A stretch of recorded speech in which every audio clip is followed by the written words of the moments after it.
emotions too.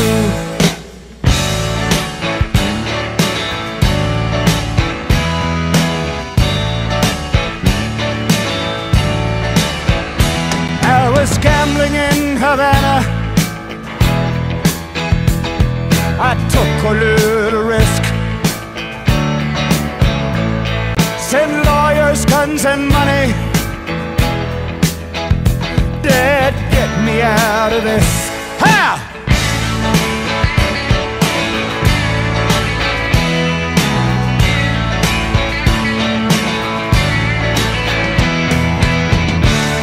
I'm the innocent bystander. Somehow I got stuck between a rock and a hard place, and I'm down on my luck. Yes, I'm down on my luck. Well, I'm down on my luck. I'm hiding in Honduras. I'm a desperate man. Send lawyers, guns and money. This shit has hit the fan.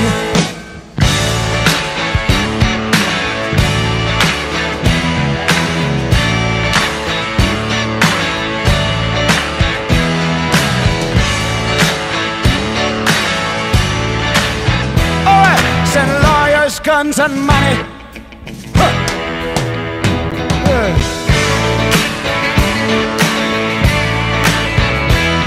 Send lawyers, guns and money.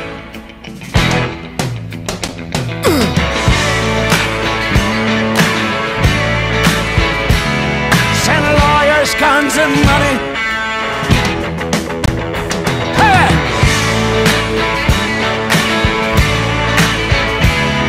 Send lawyers, guns and money. Oh! Yeah.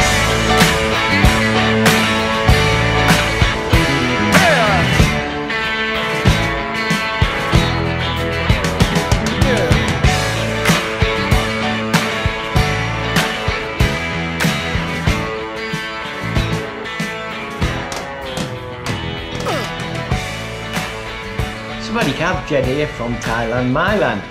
I've just released my new fiction book in the tie-dyed series of books called Lawyers, Guns and Money. The title of the book comes from the late great Warren Zevon's song of the same name from his 1978 album Excitable Boy.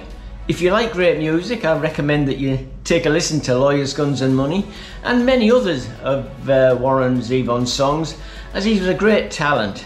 Sadly, Warren Zevon died of mesothelioma or heart cancer in 2003.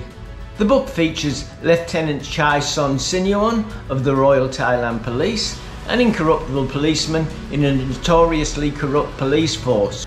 And because of his stance against corruption, many of Son's fellow police officers resent that he is uncorruptible, including his commander officer, Colonel Saetang, who only tolerates him because of his unprecedented record of catching criminals, which the Colonel capitalises on and then takes the credit for. Son, who is a devout Theravada Buddhist and incorruptible, is based in Phuket, on the tropical island of Koh Samui, where millions of Phangan tourists flock every year to soak up the sun, party and visit the lady bars, so crime and criminals are never very far away.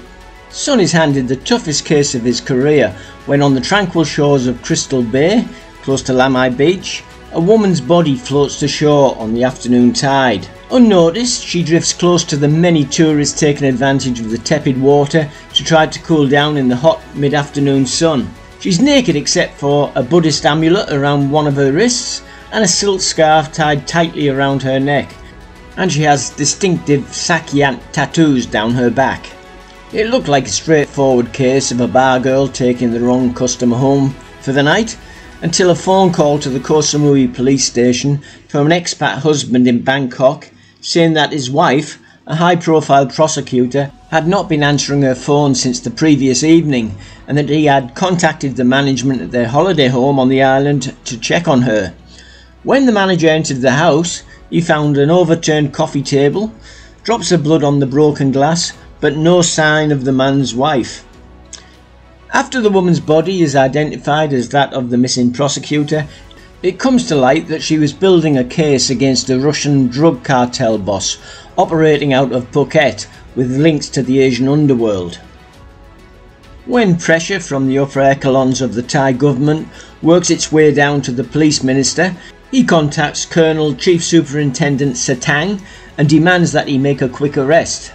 Knowing that his best investigator had been banished to Koh Phangan, Colonel Saetang recalls Lieutenant Chai Son Sinuan from his exile back to Koh Samui to try to solve the case. The investigation takes Son from Koh Samui to the island of Phuket, where he comes face to face with the Russian drug lord Fyodor Popov. Son had crossed swords with Popov in Bangkok earlier in his career, when Popov had been a strong suspect in a drugs-related murder, but he'd bought his way out of trouble, which still angered Son, and Son is determined not to let him get away with murder a second time. This is the third book in the Chai Son Sinuan series of books. The first book was Murder in Paradise. On the paradise island of Koh Samui, a young English girl's body is found posed looking out to sea on Boput Beach. Her throat's been cut to near decapitation, and Son is handed one of the toughest murder cases of his career. At the same time, COVID-19 has devastated Thailand's and Koh Samui's tourist industry, and the government is putting pressure on Son to solve the case to save face with the international community. Son is in a race against time to solve the murder, but with most businesses, hotels, massage parlours, restaurants and bars now closed, and with many potential witnesses having already left the island to return to their home countries or provinces around Thailand, there's very few leads to follow.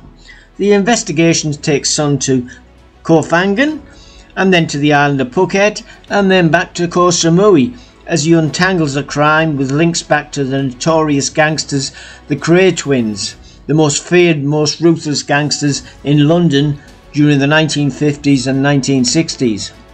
The second book in the series is called Bar Girl, where, on the tropical island of Koh Samui, a bar girl has gone missing. The granddaughter of a high-ranking general with connections to the upper echelons of the Thai army government has also gone missing, and Police Lieutenant Chai Son Sinuan of the Royal Thailand Police, an incorruptible policeman in a police force that is deeply rooted in corruption, is assigned the case. As Son starts his investigation, the bar girl's mutilated body is found, and then two more bar girls go missing. To make matters worse, a German resident of Koh Samui, who is the younger brother of a government minister in the Christian Democratic Union Party in the German Bundestag, went for his usual afternoon bike ride 2 days before, and he's not been seen since. As Son learns more about the missing German and the general's granddaughter, he's convinced that the investigations are connected. The clock is ticking, and Son is in a race against time to solve the crime before the killer strikes again. The story takes the reader to the hardcore red light districts of Koh Samui, where girls from poor villages in rural areas of Thailand come to work in the lady bars to try to support their families by selling themselves to the Farang, who come from all corners of the world to take full advantage of the girls' troubled lives. So if you're looking for a good book to read over the Christmas period, take a look at my books in the tie-dyed series of books: Murder in Paradise, Bar Girl, or Lawyers, Guns and Money. All of my books are available on Amazon, Apple Books, Barnes & Noble, Kobo, including Kobo Plus, Smashwords, Tolino, Overdrive, Bibliotheca, Scribed, Baker & Taylor, Hoopla, Biblio, BorrowBox and Ordillo. And you'll find the links to all my books in the description of this video. So thanks very much for watching. I'm sure you'll enjoy the books. Have a very Merry Christmas and a Happy New Year. So if, like I was before I moved to Thailand, you're sick of your own country that's getting more and more woke by the day, and where your rights are being slowly taken away from you by your so-called governments, where the country that you were born and grew up in is deteriorating so much that you don't even recognise it as your own anymore? Maybe it's time to consider retiring overseas. If that's the case, take a look at my new book, The Retire in Thailand Handbook 2023. It's filled with everything that you'll need to know about living in the land of smiles. Or, if Thailand doesn't rock your boat, take a look at my book, The 10 Best Countries to Retire to on Your Pension. Thailand, Malaysia, Vietnam, Cambodia, Bali, Indonesia, Spain, Portugal, Costa Rica, Belize and Panama. So thanks a lot for watching, and I'll see you in the next video. Cheers for now.